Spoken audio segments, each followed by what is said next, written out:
안녕하세요. 책사입니다. 오늘의 이야기는 나무도령입니다. 옛날 어느 마을에 커다란 나무가 있었다. 어른 5명이 서로 손을 잡고 빙 둘러서도 손끝이 닿지 않을 정도로 큰 나무였다. 그 나무를 아주 좋아하는 계집아이 하나가 있었다. 집은 가난하지만 선녀처럼 자태가 곱고 행실이 단정한 아이였다. 그 아이는 틈만 나면 나무 밑에 와서 놀다가 가끔은 나무 그늘에서 잠이 들었다. 그렇게 나이가 들어 처녀가 되어서도 나무를 찾는 일을 그치지 않았다. 나무가 오랜 친구라도 되는 것처럼 다정히 말을 건네곤 했다. 어느 날 처녀는 여느 때처럼 나무 밑에서 뜨개질을 하며 시간을 보내다가 잠이 들었다. 한참을 자다가 깜짝 놀라서 잠을 깼는데 갑자기 몹시 오줌이 마려웠다. 무슨 기운에 휩쓸렸는지 행슬받은 처녀가 그만 자기도 모르게 치마를 들추고 나무 밑둥에 오줌을 누웠다. 그 일이 있는 뒤로 처녀는 몸이 펄펄 끓어올라 한참을 앓았다. 겨우 병석에서 일어났는데 몸에 심상치 않은 변화가 생겼다. 몸이 몹시도 무겁고 나른해지든가 싶더니 전에 먹었던 음식들이 다 싫어지고 자꾸 신 것만 먹고 싶었다. 그리고 날이 가면 갈수록 점점 배가 나오기 시작했다. 그제서야 처녀는 아기를 가진 것을 깨달았다. 나무의 전기로 생겨난 아기가 분명했다. 처녀가 아기를 낳자 온 동네 사람들이 다 손가락질을 했다. 하지만 처녀는 나무가 있는 그 마을을 떠날 수가 없었다. 그래서 사람들의 손가락질을 무릅쓰고 마을에서 벌어진 오두막에 살면서 혼자 아들을 키웠다. 아이 또한 어머니가 그랬던 것처럼 틈만 나면 나무를 찾아 그 밑에서 혼자 놀다가 잠이 들곤 했다. 그러는 사이 처녀의 부모가 세상을 떠났고 처녀도 어느 날 갑자기 병이 들어 자리에 누웠다. 다시 일어날 수 없음을 깨달은 처녀는 아이를 불러 앉혀놓고 말했다. 얘야, 너는 내 아버지가 누구신지 알고 싶지 않니? 아버지란 말에 아이의 눈이 번쩍 띄었다.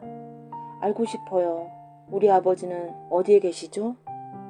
내 말을 잘 들어라. 내가 매일 찾아가서 놀고 있는 그 나무가 바로 내 아버지란다.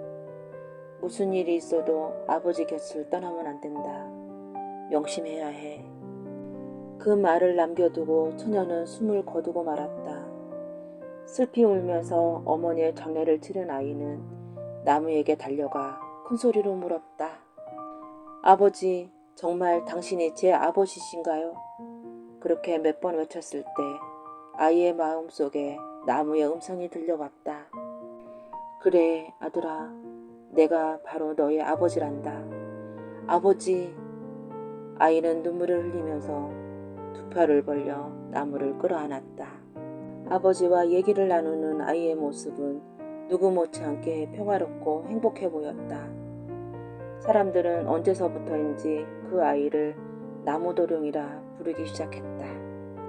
그렇게 세월이 흐르던 어느 날 하늘에 검은 구름이 끼더니 비가 퍼붓기 시작했다. 이제껏 듣도 보도 못한 무서운 비였다. 나무 아버지 또한 그 물을 피할 수 없었다. 쏟아져 내리는 물줄기에 그만 뿌리채 뽑혀 쓰러지고 말았다. 나무는 쓰러지면서 나무도령에게 소리를 쳤다. 어서 내 몸에 올라타라. 꼭 잡아야 해. 나무도령은 아버지의 몸에 올라타 꼭 껴안고 매달렸다. 나무도령이 타고 있는 나무만이 그 물살 위에 홀로 떠 있을 뿐이었다. 그렇게 하염없이 물살을 따라 떠내려가고 있는데 어디서 이상한 소리가 들려왔다. 살려주세요. 살려주세요. 제발 살려주세요. 나무도령이 놀라 살펴보니 무수한 개미떼가 홍수에 떠내려오면서 구원을 청하고 있었다. 나무도령은 얼른 손을 내밀어 개미들을 나무에 오르게 했다. 한참을 또 가다 보니 다시 누군가의 애절한 목소리가 들려왔다. 나무도령은 다시 아버지의 허락을 얻어서 멧돼지를 나무 위로 건져주었다. 살려주세요. 살려주세요. 나무도령은 얼른 모기를 구해 나무 위에 앉도록 했다. 그렇게 한참을 가고 있는데 또다시 구원을 청하는 소리가 들렸다. 자신과 같은 사람을 보자 나무도령이 반가워서 아버지에게 소리쳤다. 아버지, 사람이에요. 저 사람도 구해주세요. 그런데 아버지의 반응이 뜻밖이었다. 그 사람은 그냥 놔둬라. 아니 왜요? 저와 같은 사람인데 구해야지요. 저 애를 구하면 뒷날에 후회하게 될 거야. 하지만 나무도령은 소년을 구하겠다는 뜻을 굽히지 않았다. 아버지가 마지못해 허락을 하자 나무도령은 뛸 듯이 기뻐하면서 얼른 소년을 나무 위로 끌어올려 주었다. 그렇게 얼마를 지냈는지 망망대해와 같은 물결 위에 하염없이 떠돌던 끝에 마침내 어느 섬에 다다랐다. 온 섬을 헤맨 끝에 두 아이는 마침내 사람 사는 집을 발견했다. 세상에 유일하게 하나 남은 집이었다. 그 집에는 노파와 두 소녀가 살고 있었다. 한 아이는 노파의 딸이었고 한 아이는 몸종이었다. 노파의 딸은 곱기가 마치 선녀와 같았다. 나무도령과 소녀는 노파의 집에서 농사일을 도우며 함께 살게 되었다. 그렇게 몇 년을 살다 보니 두 소녀는 청년이 되고 두 소녀는 처녀가 되었다. 노파의 딸은 아름다울 뿐 아니라 마음씨도 고와서 두 청년이 모두 그녀를 사모하게 되었다. 노파는 자기 딸과 몸종을 두 청년과 짝지어 주고자 했다. 그런데 누구를 자신의 딸과 결혼시켜야 할지 결정하기 어려웠다. 그러던 어느 날 나무도령이 없는 사이에 청년이 노파에게 와서 이상한 이야기를 하기 시작했다. 아주머니, 혹시 나무도령의 재주를 보셨나요? 재주라니? 무슨 재주? 저런, 아직 보여드리지 않았군요. 나무도령은 어찌나 힘이 센지 한나절 만에 산자락을 밭으로 만들 수 있답니다. 그 말을 들은 노파는 사람에게 어찌 그런 재주가 있나 신기해하면서 나무도령을 불러 말했다. 자네가 나한테 고마운 마음을 가지고 있다면 내 청을 한번 들어주게. 시간을 한나절 줄 테니 저 산자락을 밭으로 만들어봐. 나를 실망시키지 않겠지? 하지만 일을 못하겠다고 거절해서 사랑하는 처녀의 어머니를 실망시킬 수 없었다. 나무도령은 할 수 없이 곡괭이 하나를 들고서 산자락으로 가 힘을 다해 땅을 일구기 시작했다. 하지만 그 넓은 산자락이 한나절 만에 밭이 들리는 만무했다. 그때였다. 갑자기 쿵쿵거리는 소리가 들려오더니 산속에서 10마리도 넘는 멧돼지가 내려왔다. 깜짝 놀라 살펴보니 돼지들은 산자락을 헤집고 다니면서 나무를 뽑아내고 땅을 긁어대기 시작했다. 그렇게 흙먼지를 피운 지 한나절 만에 산자락은 훌륭한 밭으로 변했다. 산자락이 밭으로 변한 것을 본 노파는 반색을 하면서 나무도령의 재주를 칭찬했다. 그러면서 점점 나무도령이 마음에 들기 시작했다. 하지만 노파는 여전히 얼굴이 잘생기고 사분사분한 청년에 대한 미련을 버리지 못했다. 예쁜 딸을 못생긴 나무도령에게 주기는 아깝다는 생각을 버릴 수가 없었다. 노파는 나무도령과 청년을 불러놓고 말했다.